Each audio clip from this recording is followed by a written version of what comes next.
Good evening there, everybody. What is happening? Hopefully, you all are having a wonderful day today. So, when it comes down to it, I thought, of course, that I would take a look at this little video that I thought would be very particularly interesting. And this is going to be a video, I believe, by a boxing channel that I'm not super familiar with, but I believe that I've seen a multitude of videos from him as of late, at least talking about the Saul Canelo Alvarez and Terence Crawford fight that, of course, is right upon us. It's right on the horizon. But of course, many people, they're making their fight predictions once again. I mean, people basically already know. I've done, enough videos on this. People basically know what the deal is. This fight, of course, is going to be a colossal fight. It's going to be happening on that of September 13th, I believe. Then, of course, the day afterwards, I believe we got the big fight between Inoue and that of Ahmed Ali, whatever the hell his name is. That one Uzbekistani fighter who, in a way, was allegedly ducking. But anyway, I mean, we'll talk about that fight later. But anyways, that being stated, of course, many people are actually predicting Terence Crawford to beat that of a Canelo Alvarez. Many boxers, many trainers, certain people overall, but especially a lot of professional boxers. And I've also seen a lot of media members also pick that of a Terence Crawford to beat that of a Canelo Alvarez as well. Do I personally believe that Terence Crawford will beat Canelo Alvarez? I think it's a fight that, once again, could go either way, but I do believe that I am still going to favor Canelo Alvarez over that of a Terence Crawford. But in order to make accurate fight predictions, or in order to make accurate predictions really in the first place, no matter what sport you're talking about, you have to be able to see past most narratives. You can't be easily manipulated and you can't be easily tricked. And is this me stating overall that, in order for you to not be manipulated or tricked, that you have to necessarily agree with everything that I state or all this other stuff? No. And there's sometimes certain factors that even I miss as well. No one gets every single prediction, in their little, prediction tenure right. No one does, because you never know how a fight or really how a sporting event is going to turn up, because sometimes there are just certain factors that are, I'm not going to say impossible, but it's almost impossible to really tell, how that fight or how that particular matchup is going to end up, because there's certain things that the other side hasn't really dealt with before. But anyways, what I will personally state is this: many people, I believe, of course, that they're going according to this fight prediction, according to that of a narrative. And I've already told people this for a very, very long time. And once again, I do think that this fight is a fight that could go either way. But throughout my time of watching many sports, oftentimes what I've always heard about certain particular athletes is usually a narrative that follows them around during their career, and oftentimes that narrative is much, is really not a big part of reality. I'll never forget, for those of you that watch NBA basketball, I'll never forget that when Russell Westbrook had that one MVP season where he averaged a triple double. I'll never forget the whole NBA media, Stephen A. Smith, other people overall were claiming that Russell Westbrook, that he might be better than Steph Curry. Shannon Sharp was saying that Russell Westbrook might be better than Steph Curry, all these other guys. Even a bunch of the pro players were claiming that Russell Westbrook, that he was a championship level player. He just needed to get some talent on his team. But the reason why I'm bringing this up is because even many of the professionals of that particular sport, even if they're some of the greatest or the sharpest of that particular sport, sometimes they're not always the best from taking a look at the outside looking in. And when you talk about elite level athletes, oftentimes, to be quite honest with you, they don't really take a look at it in that terms of way, because in order to make great fight predictions, or in order to make great predictions, you have to have a certain amount of empathy, and you have to be able to put yourself in other people's shoes and in their perspectives. And athletes in general are going to have a very tough time doing that, because I'm not going to call them narcissistic necessarily, but they've basically been very self involved, especially if you're in an individual sport or looked on the level as one of the greater, particular players of that sport of all time. It's going to be very hard to actually look from the outside looking in, to take a look from an eagle's eye view and try to see things that other people may not see. But when you overall ask for a fight prediction, you don't just go overall with what anyone says, even if it is someone that, is a quote unquote expert at that sport. You have to take a look at somebody that sees something that other people don't usually see. And those are usually people overall that get the fight predictions the most correct. And of course, when we talk about Canelo Alvarez versus Crawford, there are certain skills that, overall that, people overall, they'll state that Crawford beats Canelo Alvarez in and can really counter him in, and I agree with that. But I also think that there are certain things that Canelo Alvarez can counter Terence Crawford in, and I'll explain in this video as we go along. But once again, in my little tenure of watching sports, it doesn't matter what sport that I've ended up watching, there's always a narrative that follows around certain athletes. And just like the NBA basketball example, I'll never forget when Steph Curry, when he lost that 2016 NBA Finals, and then Kevin Durant came on the team, all of a sudden there was this narrative that Steph Curry, that he couldn't win without Kevin Durant, and that Steph Curry overall was just this guy that was this choke artist. It's like, how can you be a choke artist and how can you be a guy that can't win an NBA championship without that of Kevin Durant, when Kevin Durant is the one that never won an NBA championship without that of a Steph Curry? And before Kevin Durant even got there, Steph Curry not only won 2 MVPs, one MVP being the only unanimous MVP in that of the NBA's history of all the all-time great level players. But then on top of that, he won a championship already, and of course he did choke away that 2016 series. But basically what the narrative was after that is that certain guys like Kyrie Irving, Russell Westbrook, and certain guys, that they really were better than Stephen Curry. And then it was eventually proven that once Russell Westbrook, when he got Paul George and other ounces of talent around him, and Kyrie Irving when he went to the Boston Celtics and he failed there, that people, to be quite honest with you, that they really had no idea what the fuck they were looking at in the first place. My point being is this: most people may be around a certain thing for 20 some years, 30, 50 something years, but they may never understand it on the same level as someone that's been around it even for 10 years. Because once again, for someone to be the best at a particular thing, not only do you have to have a certain knack and talent for it, but you also have to have an ability to look from the outside looking in and see certain things that other people cannot see. And if you only take a look at things from your perspective, then you're never going to be able to get a certain amount of those predictions right. And that's why so many people, to be quite honest with you, are really bad boxing analysts or really bad analysts in general. You have to see overall people for what they actually are. But people overall, to be quite honest with you, most of the time, they don't really have that ability. Once again, they get very easily tricked. They get very easily manipulated. And most people go off of narrative in the media instead of an actual analyzation that's in depth. That's why, once again, many people from the David Benavidez and David Morrell fight, they were so surprised because they thought that David Morrell was just going to try to fight him like an Araceli Lara and then get Moringa down. For anyone that remembered my fight analyzation, I said, that's not who David Morrell is. That's not the fighter that he is. He is mainly a pressure fighter. And if David Benavidez puts him on the back foot, he is going to show a lot of holes. Just like in this up-and-coming, or not the up-and-coming fight, excuse me, but just like in the Usyk and Dana Dubois fight, you had so many of these guys predicting that Dana Dubois would beat Alexander Usyk because, all you need to do is pressure Usyk and Dubois can do that and blah, blah, blah. And I told people, Dana Dubois doesn't have that type of style. He likes to get you in between the shots. He likes to kind of box you, use his lead hand, and get you with the right. He's not someone that's just going to fight you like a Mike Tyson or David Benavidez and try to pressure you up against the ropes and just swing with whatever that he wants. That's not the fighter that he is. But once again, most people, no matter what the sport is, they have no idea what to look for, what factors to include, and on top of that, what they're really looking at. Now, this is a fight, in my personal view, that could go either way, but in this video, I'm going to go into a little bit more of depth as to what I think both fighters will need to do in order to win this fight. But this is going to be a video by that of Regal Boxing. I just thought that this was very particularly interesting. Let's get into it. Let's see what the man has to say. Let's dive in. What would it really take for Canelo to dominate Crawford, or for Crawford to outfox and outmaneuver Canelo? Now, first, we're going to go over Canelo's routes to victory. Now, the first route I'm going to go over is the more realistic one. If you were to get the stoppage, it's going to be a TKO or a KO.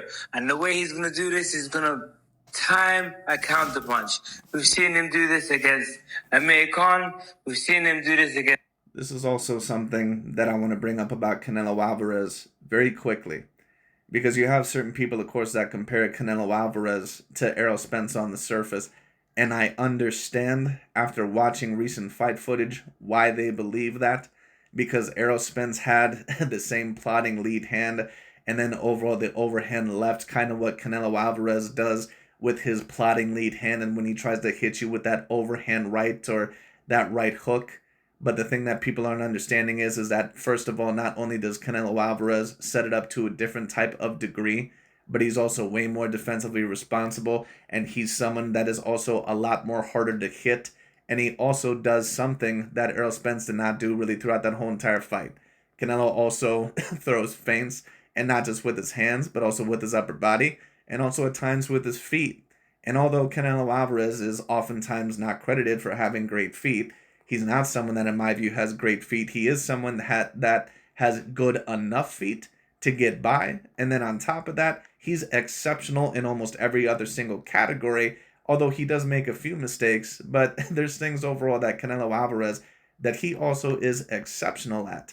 But let's just rewind this. Errol Spence is someone that when we compare him as a fighter, he's not an excellent counterpuncher unless he's on the inside range. Errol Spence is a type of fighter that is a quote-unquote bully and breakdown type of fighter. You can have several different fighters that like to pressure a fighter, and they like to pressure in different ways. Canelo Alvarez is someone that is more of a methodical counterpuncher type of guy, but if he needs to break you down off of created offense, he will do that. Now, what I will personally state about Canelo is sometimes I do think he can admire a little bit of his own work. I think that sometimes he can be frozen, in the movement and then not throw enough. But that being stated, Canelo Alvarez can make adjustments. But the point is with Canelo Alvarez, one key difference that you notice between him and Spence, Canelo is an excellent feinter. He's someone that throws great fakes and also great feints. And he's also someone that sets up his offense very, very particularly well. He also changes levels and moves his head off the center line to a much, much better degree. One of the reasons why Spence was so hittable in that fight against Terence Crawford is because he never moves his head off the center line. But let's take a look at Canelo Alvarez here. Let's rewind this. One, if he were to get the stoppage, it's going to be a TKO or a KO. And the way he's going to do this is going to time a counterpunch. We've seen him do this against Amir Khan. We've seen him do this against Kovalev. We've seen him do this. Now, many people, of course, they give Crawford, great credit for being able to judge the distance. But let me just state this. Do not underestimate Canelo Alvarez's distance control. He is someone that also is an excellent judger of distance. And no, he does not have great feet, but he knows how to get in and outside of the range when he needs to. And one thing I'll personally state about Crawford is this. He is an excellent judger of distance, but he's not someone that is quite as good at it as what some people let on. And I'm not claiming overall that Crawford is not a great judger of distance. He is. But he's someone that, especially in the first half of the fight, if he's fighting a fighter that actually has good head movement and actually knows how to feint and use the lead hand, like against an Aegis Velasquez or Sean Porter or an Israel Madrimov, if he faces someone like that, he does have more trouble. It just is what it is. That is the style that, in my personal view, will give Crawford a little bit more problems. Crawford is just a little bit too hittable. And although he is someone that judges distance very well, if you take a look at his fights against, say, Israel Madrimov and Porter and Velasquez, for example, Crawford just gets hit way, way, way too much. And a part of the reason why is because although Crawford, there's really a multitude of reasons why. First of all, sometimes Crawford, you can tell that he relies on his 74-inch reach. And there are just times to where he kind of misjudges the distance. And he needs to be very careful with that because I promise you, if Canelo lands one of those, good rights, although I don't expect Canelo to really try to fight Crawford in the mid-range throughout the whole entire fight, I think that would be very foolish.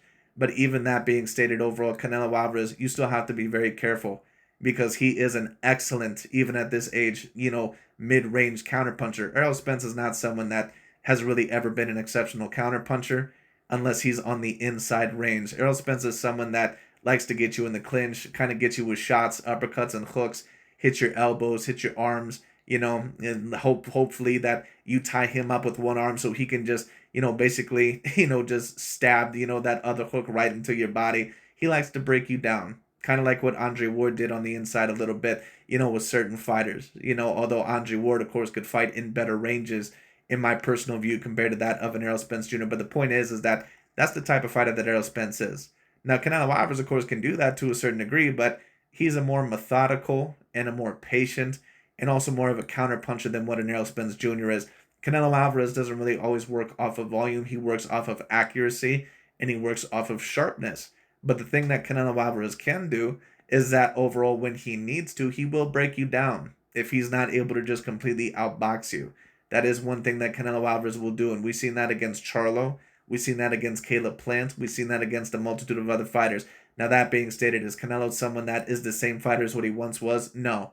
But even against William Skull, where I thought Canelo probably won that fight about 8 rounds to 4. Maybe you could debate 7 rounds to 5, but I thought 8 rounds to 4. I thought Skull was moving good with his feet. I just don't think he presented himself enough opportunities to really capture that many rounds. I thought he should have threw more. But even then, Canelo Alvarez was still extraordinarily hard to hit. And people may not know, but I believe that Skull didn't even land 20% of his punches in that fight.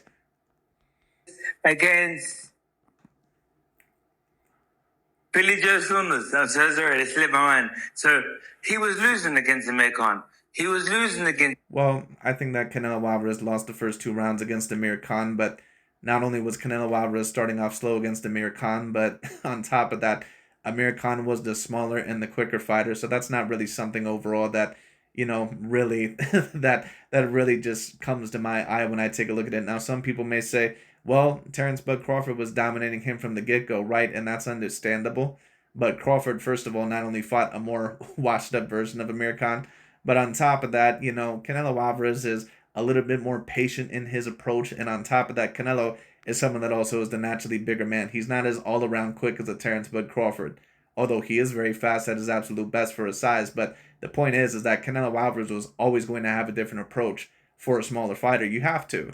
And when we take a look at Terence Bud Crawford, also, if he fights a smaller fighter, Crawford at times has to be a little bit more patient. You have to be a little bit patient sometimes when you fight either a very fast smaller fighter or someone that's a little bit slick. Now, Amir Khan is not the most skilled smaller fighter of all time. He makes a lot of mistakes, which is why eventually Canelo Alvarez was able to adjust after the first 2 rounds. Amir Khan, in my view, won the first 2 rounds, and, it pretty much was downhill after that. But, of course, he got his exchanges over Canelo Alvarez, but, that's not really something that I didn't expect, because Amir Khan, of course, is very quick. That he's going to get his licks in, but to me, that's not really that much of a factor. And overall, when you talk about that, say, of the Sergey Kovalev and the Billy Joe Saunders fight, this narrative that Canelo Alvarez was allegedly losing this fight, like you have this narrative out here that Canelo just loses a lot of his bigger fights, or is losing his fights and then eventually gets the stoppage or knocks him down. Like, what are you talking about? I'm sorry, but for any of us that actually know how to score a fight, and it's no offense to the max majority of people out there, including this dude, most people don't really know how to score a boxing fight. That's why you get so many of these guys that claim that, Better B versus Bevo was a robbery in the first fight and the second fight and all this other stuff and, all these other fights, because people don't really know what the hell they're watching. They don't know how to score a fight. You have to score a fight off of a multitude of factors, not just, always who lands the more punches in the stats, overall, or, how close the punch stats are. You have to take a look at the fight, not only ring generalship, but who does a lot of damage, who's landing the more impactful punches, and who looks like their game plan is working better. You have to include all those factors, and it can be off of a round-by-round basis. So, once again, people don't really know how to score a fight. And I'm sorry, but just from my personal perspective, did I see Canelo Alvarez losing any of those fights? No. He wasn't losing the fight to Billy Joe Saunders. He wasn't losing the fight to Kovalev. He also was definitely not losing the fight to Caleb Plant. I think that those guys got their licks in. I think Kovalev probably was the closest. I think that Canelo, in my view, probably was up by a round or two by the time he got the knockout, which I believe 2 of the 3 cards, basically also, mimics my personal opinion on that. So I mean, it just is what it is, and Canelo definitely was up against Billy Joe Saunders. Now, did Billy Joe Saunders capture a couple rounds or even a few rounds? Sure. But Canelo was still winning the majority of that fight. So this narrative that Canelo is just getting outboxed by all these guys, like, these guys, no offense, but these guys really don't have any idea what the hell they're talking about. Billy Joe Saunders, in my opinion, he was losing against Kovalev, most certainly, but he got the... No, he wasn't, but that's what the narrative is. And once again, that's what the majority of people go with. Win. And the way he did that is he was patient. Canelo is a very patient stalker. He doesn't cut the ring off. He's got one gear, which I'm going to go over later on, which might work against him. But he's got one... Well, Canelo Alvarez is great at cutting off the ring, but what I will state is this. At times, he is a bit inconsistent at it. At times, not only with his feet, but sometimes he will let his opponents off the hook, and sometimes he follows them a bit too much. Now, that being stated, even in his last fight, although Skull and Canelo, of course, they, they didn't have the most impressive outing, Canelo Alvarez, I still thought, clearly won the fight and was getting the better of the exchanges. But that being stated overall, Crawford, of course, could use his feet to offset Canelo Alvarez. That pretty much is the only major weakness in Canelo Alvarez's game. And Crawford is going to have to use that. That being stated, who do I believe actually has more weaknesses between the two fighters? I think that you could really debate it going either way. That being stated, do I think that Crawford is the defensive fighter of a Canelo Alvarez even at this stage in his career? No, I don't. Because when I've seen Terence Crawford fight guys that actually kind of know how to fight him to a certain degree, he gets hit up and he gets hit up quite a bit.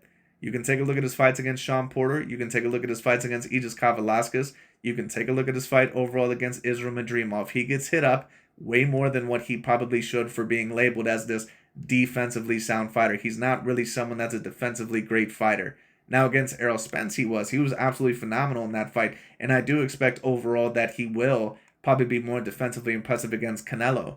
But Canelo Alvarez is someone that's not just going to come in there one dimensional. He's someone that knows how to set up certain attacks. He does have certain attacks that could possibly work against him for sure.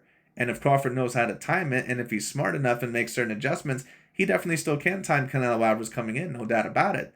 But the thing is that Canelo Alvarez also sets certain things up. He doesn't just go in there blindly. He's someone that has a great lead hand. He has a great jab over the top. He's someone that feints not only with his upper body, but his hands and also with his feet at times. So he confuses his opponents. And Spence just did not throw enough feints in that fight. And feints are important because they always keep your offense unpredictable and your movements unpredictable. So not only it makes you harder to hit, but it also makes it harder for your offense or for your opponent to know what's coming next. And Canelo has usually been a master at that. But anyway. Yeah, and he just steadily follows his opponent, takes calculations, takes notes down of everything they're doing. I believe he sees the opening way before he exploits it. So against Amir Khan, Amir Khan was doing no damage to him, throwing his shots out, getting up points, but Canelo knew eventually he's going to time the shot, bam, and knock him out. And that's what he did. He was patiently waiting. Right, but that wasn't Canelo Alvarez's only game plan. If you take a look at that fight and the reality of that fight, Canelo Alvarez was already starting to get him with the left hook. He was already starting to cut him off to the body and also to that of the face. He was starting to land that punch, but of course he caught Amir Khan perfectly, in that of the right exchange. Amir Khan was always very physically talented, but in terms of skills, he was someone that, definitely left a lot to be desired. Anyway, and I mean, in terms of his chin, I mean, forget it. Now, Amir Khan came from his left side, circled around to the right. Once he was in line, the overhand right came and knocked him out. Similar with Kovalev. Kovalev was dancing around, moving around, like not loading up on his shots, but more flicking. And Canelo just waited for the opening. I think it was a right hand or a left hook. A cross left hook, or maybe it's a combination of both of them. The exact same thing. With Billy Joe, that little looping uppercut type of hook punch, he threw it a couple of times throughout the fight. And he was missing at first, but then he started to land it. Well, I'm also going to state this. Certain people, once again, they'll claim that Canelo Alvarez is this one-dimensional fighter. I've already claimed this. There's no way that you can be this one-dimensional fighter and be a fighter that is of Canelo's stature when he's really a stature of a middleweight, and that you win in weight classes like the super middleweight division and at light heavyweight against A-grade level fighters, belts that you probably shouldn't even be winning in the first place unless you have an exceptional, not even just a great, an exceptional level of skill, like all-time great level of skill. It wouldn't be possible. And then, bam, he fractured his eye socket. So there were fights where he was losing, he was behind. You can imagine that Crawford might be a bit slick for him, a bit too reactive in the early rounds, just like Amir Khan, just like Billy Joe, soreness, just like Kovalev was. But then you need to, until the final bell, he hasn't won the fight. And Canelo is well aware of that. He's well aware, or as the later to mid rounds go by, he'll get his timing and he can land that shot. Now, the second way is a bit more unrealistic. when you watch Canelo's recent performances. I know when you watch Canelo 10 plus years ago, he was a lot more up for it. He seemed a lot more alert, a lot more reactive. But yes, because neither fighter, in my personal view, is really at their prime anymore. They're really kind of out of their prime. They're not really at their absolute best anymore. That being said, is Canelo and Crawford, are they still at great points in their career? They are, but they're just definitely not the same fighters that they once were. And Canelo, although he still has great ability, he doesn't always do what he used to do that made him as exceptional of a fighter. But that being stated, although Crawford, of course, still does a lot of the things that still make him great, the point being also is that, or the fact is that Crawford is going to be coming into this fight, not just moving up 2 weight classes. He's also going to be 38 years old and someone that's never fought at that weight class before, and he's also been out of the ring for over a year. Now, I know that people will say, oh, well, Crawford, he might be too fast for Canelo Alvarez. There's a very good possibility that Crawford may actually be too slow. Now, he still may be more, quicker than Canelo Alvarez. Now, some people may say, what are you talking about? It's obvious that Terence Crawford is faster than that of a Canelo Alvarez. Well, first thing I'll state is this. Canelo's a bit quicker than what you think, even at this possible age. And then on top of that, Crawford, if you take a look at him in his last fight, it was very obvious that he was not as speedy as what he was. And it was obvious because he gained about 9 pounds in weight in terms of muscle mass, I believe, or 9 pounds for that fight. And he was slower in every category. He was slower hand speed-wise. He was slower upper body movement-wise. He was slower that in terms of his feet. And people don't understand that. When you're gaining weight, substantial amounts of weight, and then on top of that, you're fighting in a weight class that you've never even been at before, you're moving up 2 weight classes, and Canelo has been adjusted there for years, it's probably more than likely not going to be successful, in my view. I think you have certain people overall that just expect Terence Crawford to look like what he did in the Errol Spence fight with his movement. He's not going to look like that. Even if you take a look overall at some of the greatest fighters of all time, like a Roy Jones, Roy was still very athletic when he moved up to heavyweight and gained 20 pounds, but he was nowhere near as quick. He was nowhere near as agile as what he was. But of course, he, still dominated John Ruiz, because no offense against John Ruiz, but not like he's the greatest heavyweight of all time. It is what it is. But anyway. In recent years, he really boxes. And on top of that, people also don't understand this. It also makes you slower. In one pace.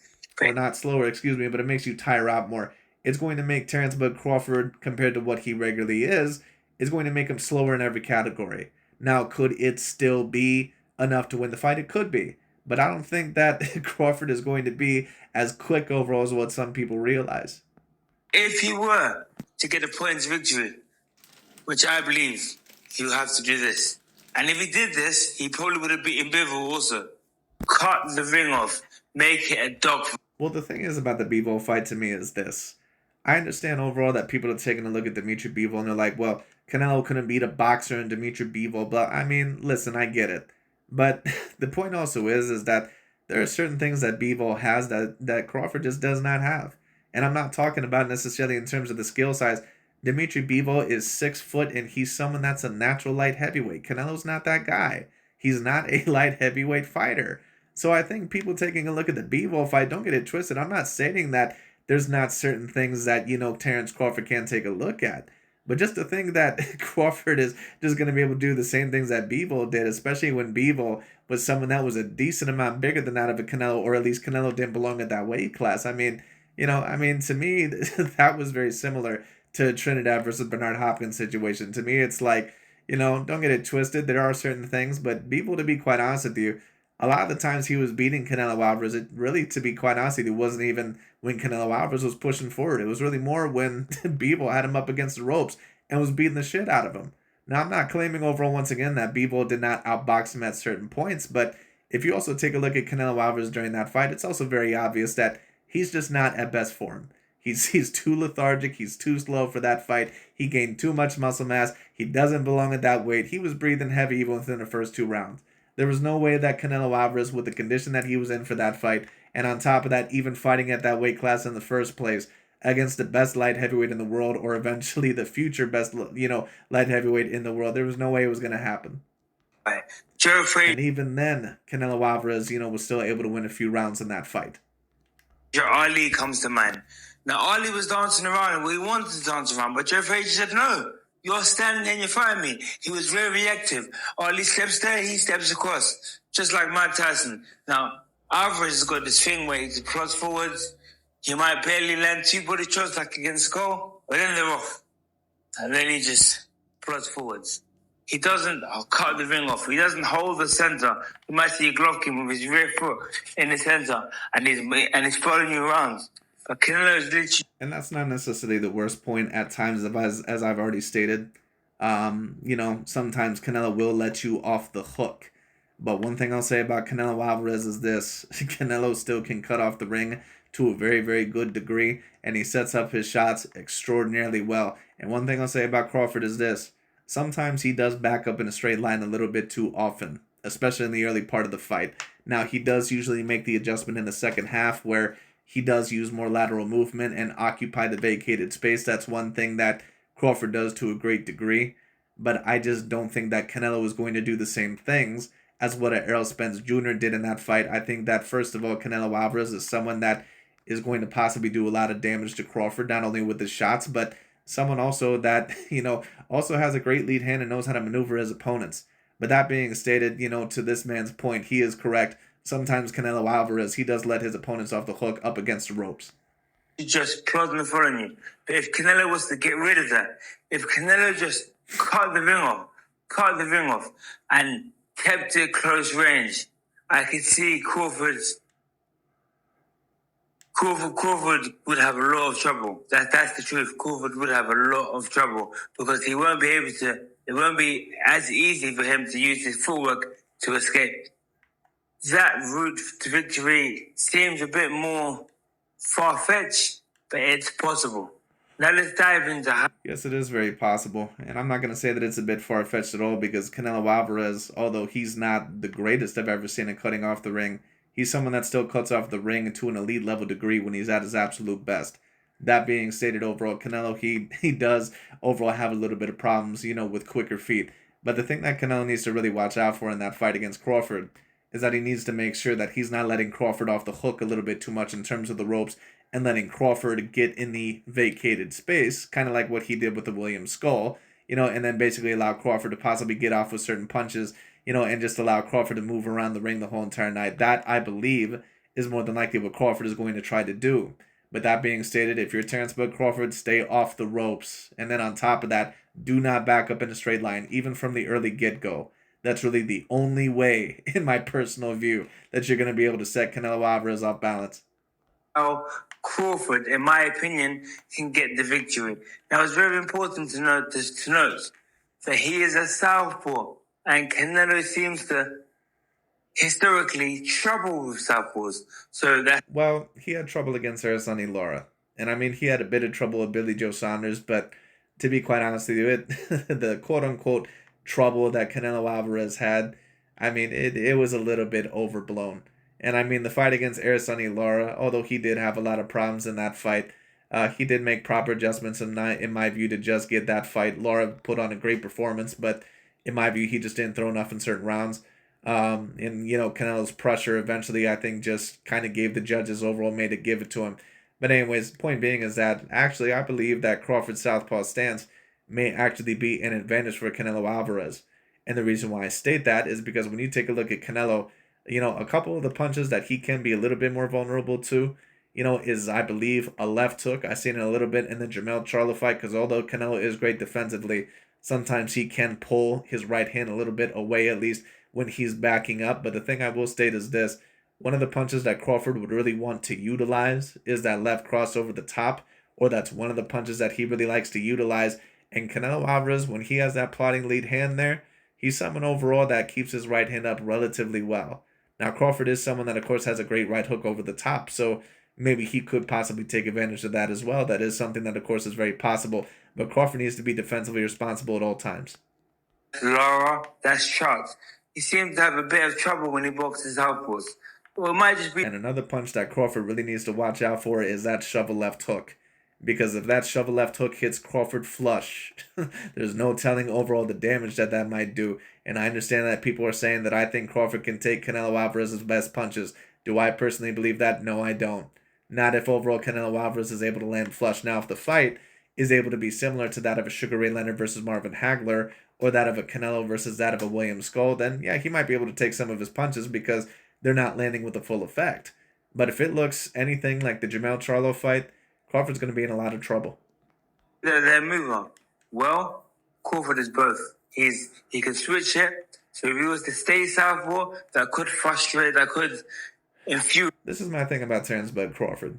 And this is also another narrative overall that, to be quite honest with you, really needs to be let go. This narrative about Terence Bud Crawford, almost 90% of the boxers or people that I hear claiming how Terence Bud Crawford will win this fight, they'll claim that, well, Terence Bud Crawford is a switch hitter. Let me just ask you this question. And if I'm wrong, but you let me know. How many times have you seen Terence Bud Crawford actually stop somebody that was worth a shit in the right hand stance, or actually outbox somebody in the right hand stance that was worth anything? Because when he was against Yuriorkis Gamboa in the right hand stance, he pretty much lost every single round that he was in the right hand stance in. It wasn't until he switched southpaw that he actually started to win. When you take a look at his fight against Kell Brook, he lost both rounds that he was in orthodox in. So it's like, where did this? Just because someone switch hits doesn't necessarily mean they do it to an elite level degree. And it's no offense against Terence Crawford, but he's not a good right-hander. He's really only a great southpaw. Canelo, and he won't. Or I should say that he's not a great right-hander. He's a good right-hander. He's just not a great one. For example, do I think that the right-hand stance of Terence Bud Crawford will more than likely affect Canelo at all? No. Able to get his angle. And to be quite honest with you, I think that it's very unlikely that Crawford would even do that in the first place. Down just as he wants to. So the fact that he's a southpaw. Now the second point is control the distance. Now that's how we've seen Canelo lose. Now the issue is that Canelo's routes to victory have never actually been methods of defeat for Crawford's. But Crawford's routes to victories, Canelo actually has lost via these methods previously. Well, the thing is about Canelo Alvarez is that, Canelo Alvarez, in my view, actually does bring a lot of things that could be a quote-unquote route to a loss to that of a Terence Bud Crawford. But the problem is that he just, I don't think that he's ever really fought someone of that quality. And to be quite fair, the fighter that really gave him a lot of problems, where Canelo actually does have some similarities with feints and a great lead hand and also a great right hand, and someone that can set up his offense, with a multitude of attacks, was Israel Madrimov. And Crawford had a lot of problems against him. It was about a 7-5 fight. Now, that being stated, Madrimov, although he's a very good fighter, he just doesn't throw enough in the fight. And I noticed the same thing overall with, Ahmed Aliyev. He's someone that kind of has similar movements, likes to move around a lot, but he just doesn't pull the trigger enough. He likes to do a lot of these punches and throw 1-2s, but he just doesn't have enough offense. And after a while, the offense can become a little bit too predictable. Controlling the distance is the best bet that Crawford has to beat Canelo, in my opinion. So I think if he was to... I agree, but the thing is about Terence Bud Crawford, this is just my view of it. He's either going to have to do one of two things, in my personal view, in order to win this fight. He's either going to have to hit Canelo Alvarez in between the exchanges and actually hurt Canelo Alvarez and keep Canelo Alvarez backed off of him. Do I see that happening? It's possible, but I just don't know if I see his punches hurting Canelo Alvarez enough. One thing I will say about Canelo is that although he's a defensively great fighter, he is someone that at times can be a bit lazy, especially because he has somewhat of a great chin that after certain exchanges, that he can be hit in between the punches. But that being stated, Canelo has made proper adjustments also to that. And if he feels that you're starting to hit him, kind of like we've seen against Jamel Charlo, he will eventually keep his hands back up, but not just keep his hands back up. He'll keep his head close in your chest or overall within your range. That way he suffocates your offense, or he'll put his lead hand, right in your face and maneuver your body. So Canelo has a few tricks up his sleeve as well.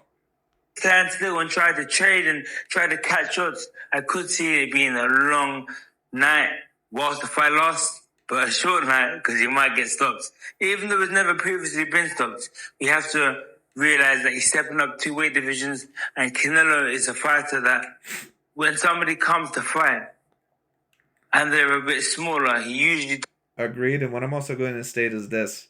You have a certain amount of people overall claiming that there are certain things that Canelo, there's just nothing he can do that really counters Crawford perfectly. Once again, I don't agree with this, because what has basically been shown to have success over Crawford is that you have to have feints, you have to have excellent upper body movement, you can't be afraid overall to throw with him, and at times you have to catch him backing up in straight lines and misjudging the distance. But the guys overall that he pretty much fought that had that type of style, they just really didn't have the gas tank overall, and nor did they really have the boxing IQ of that of a Canelo Alvarez. Talking about Madrimov, Kavalauskas, and that of a Sean Porter. Porter was giving Crawford hell in the first half of that fight. But one thing that we know about Porter is that he kind of tires out in the second half of fights. We've seen it against Spence. We've seen it against Thurman. We've seen it against those guys, at least if they really push him. Now, of course, certain people may say, well, Canelo Alvarez is known to tire out in fights as well. He is, but not to the extreme point of that of a Kavalauskas or a Sean Porter where he actually will lose, a certain amount of rounds to actually lose the fight. Now, don't get it twisted. I seen him tired in the Mayweather fight. I seen him tired in the Bivol fight. There's been other fights as well where I seen him a little bit tired as well. Do I believe that it's going to happen as much against that of a Terence Bud Crawford, where Crawford will not have the same amount of movement as he once did, and also power to possibly affect Canelo Alvarez enough? I think it's very possible that Canelo Alvarez actually will have more of consistent pacing than what a Crawford will. It's possible, but we'll see. That being stated, do I believe that Canelo has an all-around better gas tank than Crawford? No. But he is someone that knows how to pace himself, so his stamina is competent. That's why Canelo Alvarez usually works off of accuracy, although he can break you down. Hurt them and do damage to them. Even though recently he hasn't got that many TKOs or KOs, so, but I'm just saying, I'm trying to... Well, I believe that I've heard this man overall state, well, did Canelo Alvarez look like this monster against Edgar Berlanga? Right, but dude, Edgar Berlanga is like, what, 190 to 200 pounds? Canelo Alvarez is someone that is about 180, somewhere around there. He's a guy that, to be quite honest with you, although he fits more at super middleweight now in terms of weight-wise, he's really someone that really is more of a natural middleweight. Like these guys, if you take a look at Munguia and Berlanga and these guys, they're not the same size as Canelo at all. So that's why I say, like, people don't understand, like, Edgar Berlanga can take that type of punch because Edgar Berlanga is a guy that, first of all, is naturally bigger than Canelo, and he's in that weight class. Like, I don't think people realize that, yes, Crawford might be more skilled than any of the opponents that Terence Crawford has fought recently, than what Canelo has fought recently. But the point is that I don't think people realize that Crawford's power, there's a very real possibility that it may not be effective whatsoever in this fight, or not as effective as what certain people think. I think that it'll be slightly effective, but it's also very possible that we may see another Canelo versus Charlo fight. But we'll see. Be fair and balance these arguments out. So I would say Crawford, in my opinion, he's going to want to control the distance. He's going to want to touch, come out when he's being attacked, come in. Well, Crawford, as I've already stated, is going to have to win this fight either in one of two ways or both. He's going to have to either completely catch Canelo Alvarez when he's coming in between the shots, and he's going to have to try to keep this fight in the mid-range, because if he's on the back foot the whole entire time, he's not going to win this fight. If he ends up being up against the cage or the ropes the whole entire time, being on the back foot, I just don't see how Crawford is more than likely going to win the fight, just in my view. Now, he might give Canelo Alvarez issues. Yes, that's true, but to be honest with you, the only fighters, although certain people don't realize this, the only fighters that have ever officially beat that of a Canelo Alvarez, although yes, they have boxed and they've mixed up the feet, but they've also been able to push him forward. Just like Mayweather and Dimitri Bivol, they showed Canelo Alvarez that I'm not afraid of you and that you can't bully me. And Crawford is going to have to do that. He's going to not only have to occupy the vacated space, but then keep Canelo Alvarez at bay and kind of keep him in the mid-range. Because if you have Canelo Alvarez chasing you throughout the whole entire fight, eventually he will make some adjustments in my personal view, and he will overall make it very hard for Crawford to win. But once again, let's see what Crawford does. Stop Errol Spence like that. Errol knocked down Errol Spence like that. And Errol Spence is an undisputed, unified, undefeated champion of the world. That's great. But Errol Spence is not the same level of Canelo Alvarez, nor in terms of size, nor in terms of skill. That's no joke. That's a very high-ranked boxer. I know a lot of you don't realize that even after the car crash, he beat Danny Garcia. And the thing is also about Errol Spence Jr. is that he kind of has a perfect type of style, especially with the amount of flaws that he made in that fight. He has a really perfect type of style for Crawford to beat, because Spence has really very little head movement. He's someone that does not change levels extraordinarily well. He's someone that does not move his head off the center line. He just made so many sloppy mistakes in that fight. Yeah, and but you guys. And he managed to be attacking him, step out, come back, step back in and knock him down. And it's the exact same way he stopped Ndongo or knocked down Ndongo. And Ndongo was a free weight. I think Ndongo at the time had 3 belts. Or was it 4 belts? No, he had 2 belts. I don't know what the hell you're talking about. But the thing is about Ndongo is that, Ndongo is someone that, of course was a champion at the time, but he was just not that particularly talented. The thing that is going to question me, and once again, I wouldn't be surprised if this fight went either way. Wouldn't be surprised at all. Because there are certain times, and one thing I will state is this: if Canelo does end up losing the fight, it's more than likely going to be because he's letting Terence Bud Crawford off the hook on the ropes a little bit too much, and Terence Bud Crawford is waiting for Canelo, trying to hit him in between the exchanges, suffocating his offense, and then circling around him, occupying the vacated space. Now, do I think that it'll be as easy as what certain people try to make it out to be? Probably not, because I do think that Canelo is still great at cutting off the ring and has gotten better at it over time. Now, of course, he didn't look the best against William Skull, but not only was William Skull a decent amount bigger, when you talk about it, or at least bigger, and especially bigger than that of a Crawford. But that being stated, it might even be harder for Canelo to hit Crawford because he's a smaller target. That being stated, Crawford is not someone with as elite a head movement or defense as what some people try to believe, or say about him. Which is why, once again, I say take a look at his fights against Porter, Kyle Velasquez, and Israel Madrimov. He is not someone that has the same head movement nor defensive ability of a Canelo Alvarez nor of a Mayweather, not even close. So you have to realize that he's done this against elite level boxers, and this could easily be done against Canelo. I'm not saying he's going to stop him, he's going to drop him like he dropped the smaller guys, but what I'm saying is that he'll be able to step out and step in all night long. Just control the distance, small little subtle steps. He's still against Maginov. And now Maginov is a 350 amateur bout boxer. He was pivotal. Israel Madrimov is someone that, is a very good boxer. He's not a great boxer. It just is what it is. He's someone that, if he had another level, he'd be probably one of the best fighters in the world. But he's just missing that extra something, which is why I predicted Virgil Ortiz to beat him, because anyone that really knows what they're watching could see that Madrimov is not going to beat him. Because Madrimov is someone that, although he's a very talented fighter, and he's going to give a lot of these guys problems, he just doesn't pull the trigger enough. He does a lot of feinting, he does a lot of moving, but a lot of it's for nothing if you're not going to set up attacks. Sparring partner in preparation for Canelo. So a lot of people are saying, but look how he struggled against Maginov. Maginov is probably, in my opinion, technically better than Canelo. No, he's not. He's someone that has better feet than Canelo Alvarez, but he's not someone that sets up his offense quite as good, and he also does not pull the trigger enough. It is what it is. I'm sorry, but it's not. And Canelo does do certain things that Madrimov does well. Now, that being stated, Canelo Alvarez does not have the feet or the quickness of feet of what Israel Madrimov has. But he does set up his punches extraordinarily well. He feints, especially with that lead hand. He's also a great inside level fighter. And, if Canelo, I'm just going to state this: Crawford needs to make sure that he is not up against the ropes or in the inside range at all in this fight, unless he is tying Canelo Alvarez up, turning him around, or other something like that. He needs to be very, very careful, because if Canelo Alvarez has him up against the ropes or on the inside range, he is going to be at the disadvantage. In terms of distance control and footwork, not overall, but in those categories. And if Crawford managed to be reactive, managed to able to get out of these traps and get the victory, then it suggests he'll have a easier. And to be quite honest with you, Israel Madrimov probably could have won the Crawford fight, to be honest with you, because, in my personal view, Crawford not only was having a lot of problems with him, but it was just obvious that Crawford was a bit older, and on top of that, really didn't belong at that particular weight class. He was clearly about a weight class out of his element. But because Madrimov didn't throw enough in the fight, he was someone that, brought a lot of trouble to, and that was a part of the reason why Crawford, of course, didn't land as much. But, Madrimov possibly could have won the fight, because one thing I'll say about Crawford is this: during some of his attacks, when he does throw, he keeps both of his hands down. And on top of that, he stays in the range a bit too long, and he will get hit not just with one punch, but a couple of punches at a time.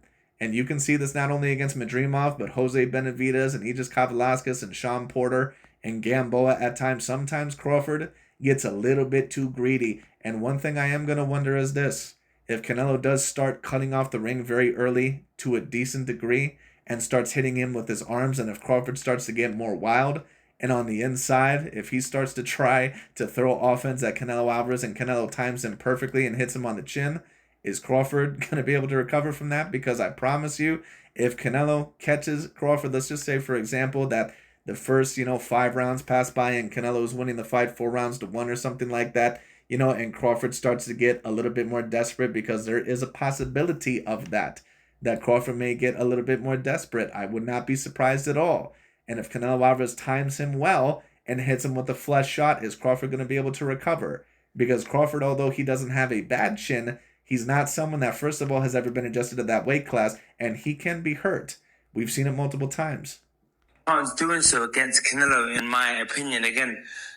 But I would say this: so Crawford wants to control the distance. Now, there's a possibility that on top of the controlling the distance, he could get a stoppage, because if he manages to control the distance, he might be able to land a punch that Canelo doesn't see coming. Now, watch Canelo versus Golovkin. Like, Golovkin's landing his big punches, and Canelo's like, come on. No damage done to him. Although that was around the time he failed the drug test, but we're not going to speculate. We're going to throw that out the window. And what I'm going to say is that you can see the punches coming. When you're watching box Billy Joe Saunders or guys that are a bit quicker, his face looks a lot more serious when they're throwing punches, because he doesn't want to get hurt. And I believe that's because he can't see the punches coming. If the punch you don't see coming, that's the one that hurts you. So against big... Right, you're telling me that Canelo Alvarez can't see the punches coming, but but statistically, he's one of the best defensive fighters probably of all time. That's what you're telling me? Okay. Punches they can see it, he firms. If you take a look at Canelo Alvarez and his defensive statistics, the only fighter that has ever been supremely accurate against Canelo Alvarez has been Floyd Mayweather. That's the only one. If you take a look at him against every other fighter that he's ever fought, even if overall at times they were more accurate than him, he ended up making them land at such a low accuracy percentage.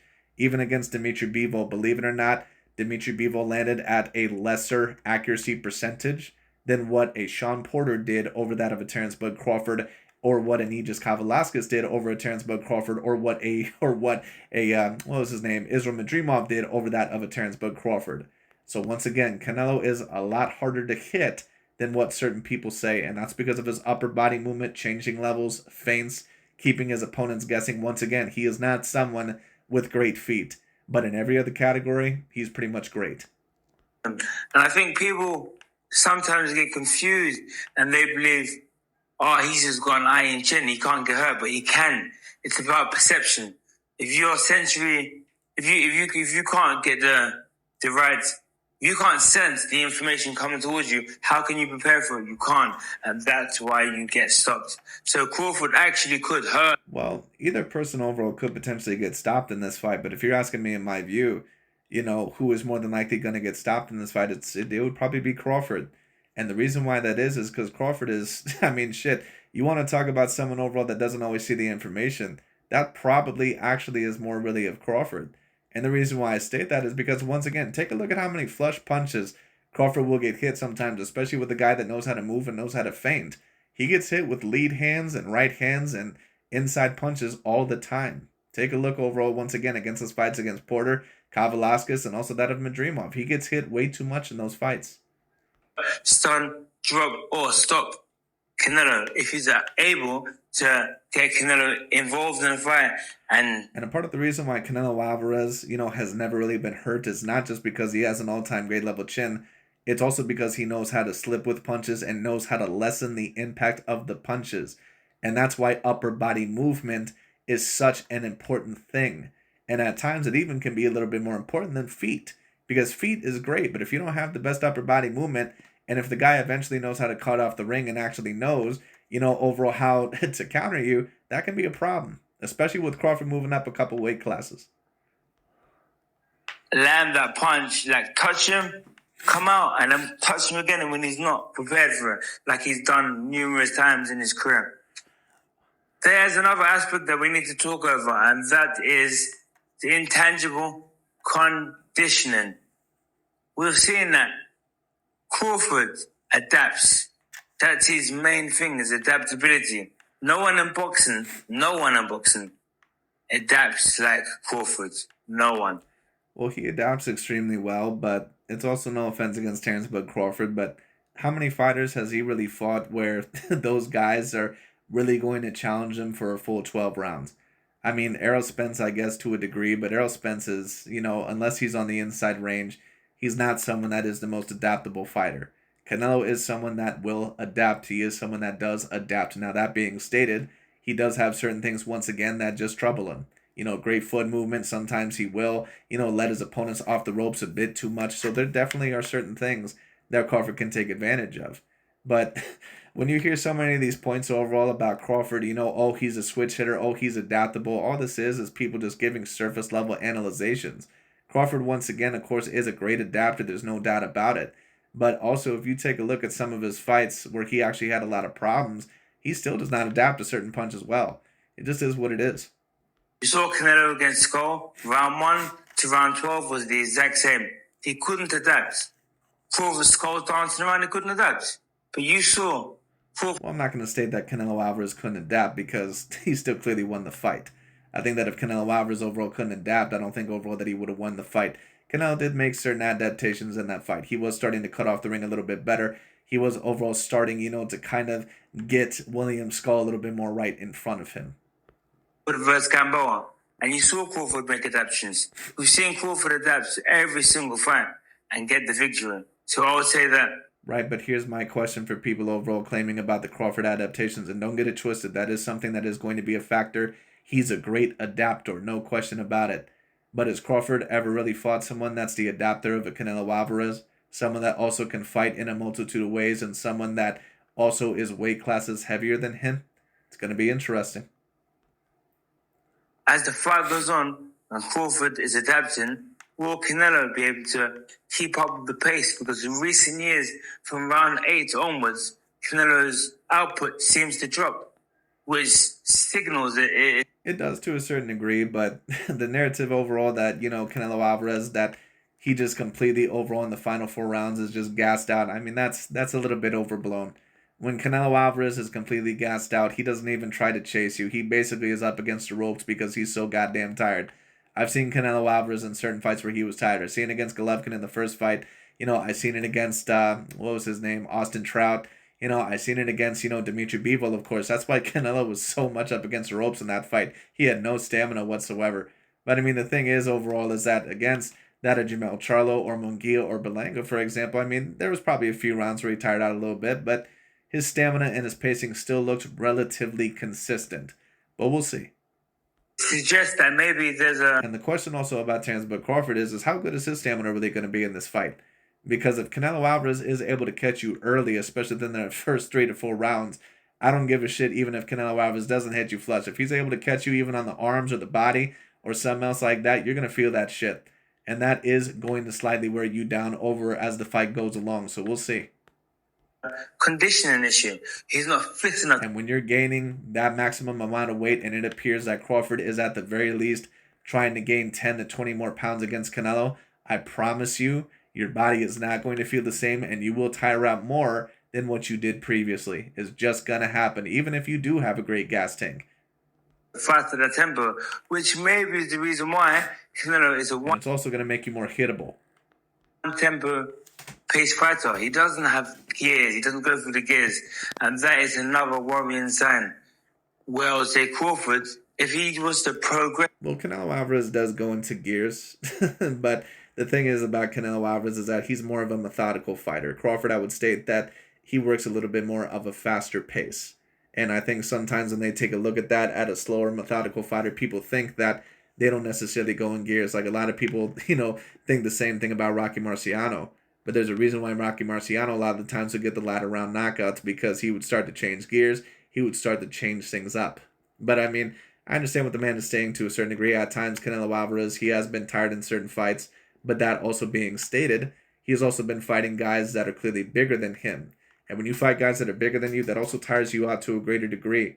I didn't see Canelo Alvarez that tired against Jamel Charlo. That's why I state, if the first 4 rounds looks exactly like the Jamel Charlo fight, I just don't see how Crawford wins this fight. Attack and box Canelo. Once we get to the later rounds and it goes to gear 3, 4, 5, if Canelo hasn't got a gear to go to, which in recent years we haven't seen, then how would he be able to adapt? We've seen that Canelo doesn't adapt stylistically, but what could he do if he can't adapt? Well, I don't agree with that. Canelo does adapt stylistically. I think that's more of a narrative on the surface. Like I've already stated this, you can't win against the amount of A-grade level names that Canelo has won against and just not adapt in the fight. That doesn't make any sense. So I mean, Canelo will make certain adaptations overall in that of the fight, but we'll see. Even physical output wise, would he be able to win or not? Now the question, of course, will be is that what if Crawford is quick enough and he's able to move around Canelo Alvarez throughout the whole entire fight and make him miss? Will that happen? Will he be able to make Canelo Alvarez tire out if he's able to make him miss throughout a great amount of the fight and also able to occupy the vacated space and keep Canelo back and actually hurt him with a certain amount of shots? Then yeah, it's possible. But, if Crawford ends up going up a couple of weight classes, and if he's not able to be effective with his power very early on, and if he starts getting hit a little bit early, I just don't see it. But we'll see. So these are some of the things that I've thought about, and these are some of the endings in which I can see from both sides. Although I'm not biased, but I'm leaning towards Crawford's because Well, I'm not going to claim overall that you're not completely biased, but I mean, to be fair, I think that you're giving the best analyzation that you can, and you do bring up a lot of great points in my view. But there's also a lot of shit in my personal view that is just surface level stuff. But I could be wrong. Maybe I'm missing something as well, or maybe I'm misconstruing something. I doubt it, but we'll see. just seems that there's more of a chance that Crawford will get the win based on their previous performances, based on when you look at boxing in general. Who generally wins? Generally, the boxer, a strong boxer, always beats someone who's just a puncher or somebody who's just heavier. Always. You've seen it from Usyk. Right, but this is the problem. Canelo Alvarez is not just a puncher, and he's not just overall someone that's the way. And this is why I think so many people are misconstruing this fight. Once again, I could be absolutely wrong. Crawford could completely whoop his ass. But I think people are taking a look at Canelo Alvarez as if he's just some, guy overall that's going to try to bully, Crawford throughout the whole entire fight with not much fight IQ. That's not the fighter who Canelo Alvarez is. And anyone who's been watching both Canelo and Crawford, they're both exceptionally gifted fighters in terms of fight IQ. Usyk's gone up the heavyweight and he's beaten. And there are certain things that Canelo Alvarez does that some of the other opponents, especially Errol Spence, did not do against Crawford that may give him trouble. All of these guys that are stronger than him, bigger than him, faster than him, more explosive than him, he's beating them via skill. We saw Mayweather Pacquiao, Mayweather Mosley. Now, just generally speaking, Sugar Ray Leonard, Marvin Hagler, even though Hagler was a boxer. If Crawford ends up winning this fight, it's more than likely going to look very similar to the Hagler versus Sugar Ray Leonard fight. But the problem is that Sugar Ray Leonard was already adapted to somewhat of higher weight classes, and he was someone that was smart enough to use his speed and his lighter weight against Hagler. I don't know if Crawford is taking the right approach for this fight. You must continue to have your speed and your stamina against Canelo Alvarez, and he looked even slower in the fight against Israel Madrimov. I'm just going to state this once again. If Crawford is legit at 185 pounds at the weigh-in, do I believe that he'll win the fight? No, I do not. As well, that Canelo's a boxer, but he doesn't rely solely on his boxing. Because if he did rely solely on his boxing, his output will be much higher. His jab will be much higher. His movement will be way more fluid. Because he's boxing, but he's... Well, it depends overall what you mean by boxing. Relying on the power shots to weigh his opponent down. So when you look at it... Well, he relies a little bit on both. The thing is about Canelo Alvarez is that there are certain fights also where you can't fight the same thing. I've seen Canelo Alvarez where he's relied both on power shots and also on boxing. I've seen him outbox Golovkin. I've seen him, of course, rely on power, but also outbox out of a Caleb Plant. And of course, I've seen him completely outbox out of a Danny Jacobs and some other guys as well. But of course, against Terence Crawford, the thing is that, in my view, it would be a complete mistake for Canelo Alvarez to just compete with Crawford in the mid-range, someone that, probably has a slightly better lead hand or at least a more active one, and someone overall that has about a 3-inch reach advantage or even a 4 if you want to go there. So, I mean, the thing is that it just wouldn't be advisable in my personal view, but we'll see. From that angle, from that aspect, things favor Crawford. So I'm going to say, so I'm just stating here, because I know a lot of you people in the comments going to try to call me out, because all I'm doing right now is stating the facts. If you're listening to this... Well, you're stating some things in my view that are factual. You brought up some great points, especially with Canelo Alvarez letting overall some of his opponents offer the hook, on the up against ropes. I think that was your best point. And Canelo Alvarez at times tiring down in the second half of the fight. But, there was also some stuff in my personal view that is more narrative based, just in my view. But anyway. And the information is making you feel Canelo has no chance of winning. That's just because I'm giving you the information from someone who has boxing experience. I'm not looking at like, he's too big, he's too strong, because history is showing that can play a part. When you look at someone like Crawford, who got shot in the head and took himself to hospital, someone like Crawford, who's been rocked. Now you're talking about stupid shit that has nothing to do with the fight. Like, what the fuck does that have to do with anything? Because Crawford got shot in the head and he drove himself to the hospital. That's going to win him the fight over a Canelo Alvarez. Like, no offense, but that's one of the stupidest fucking points that I've ever heard anyone bring up. Why would you even mention something like that? But he's never officially been down on the ground. Someone like Crawford, who's gone up weight divisions and stops the most dominant. Right, but once again, this is another casual talking point. I've already told people this. People don't understand this. Terence Crawford has never really been in a weight class to where he really was out of his element until he was at the 154-pound weight class. Now, certain people will say, what are you talking about? Crawford started off at 135. Right, let me ask you this. Do you think a fighter that's 5'8" with a 74-inch arm reach, that's rehydrating at 160 pounds, do you think that's a fighter that's going to stay at the rest of his career at 135 or 140? Take a look at Devin Haney right now. He's a guy that rehydrates at 165. His next fight's at welterweight. He can't even fight at 140 anymore. So the point is that what people don't understand about boxing is that there are certain people that start off in their career, and it's very obvious that they're not going to stay at that career weight class for the rest of their career. It was the same thing with Canelo. He was able to start off at 154, but it was obvious he was going to have to at least go up to middleweight, basically for at least the rest of his career. And basically, weight-wise, he does fit someone at super middleweight, but complete stature and weight-wise, he's not really a natural super middleweight. He's really more of a middleweight. But he doesn't really want to cut weight, overall, and miss calories and not eat as much, because it can be super wearing, to lose weight at this point in time in your career, especially when you're pretty much on your last legs. But anyway. Physical boxers in recent history. Yeah, when you look at that type of boxer, then it suggests. So when people overall claim all this stuff about, oh, well, we've seen Crawford do this, let me ask you this question. We've seen Oscar De La Hoya, for example, have great power, against certain guys at welterweight, and also against that, was able to use his size at 147 and also 140. What happened at 154 when he was finally starting to fight guys more similar in size or even possibly a little bit bigger than him? He started to have a lot more problems. That moving up 2 weight classes may not affect him as much as you would like to think. And I think it's going to affect him more than what you do think. But I could be wrong about that. Crawford, but I'll just state this. I've never seen a fighter move up 2 weight classes out of nowhere and it not affect them. And then they actually tried to gain the weight. Now, of course, if I've seen fighters that beat fighters that were probably about 2 weight classes bigger than them, yes. I've seen Duran do it against Sugar Ray Leonard, although I thought, Leonard kind of played into the hands of a Roberto Duran in that fight. But I mean, it is what it is.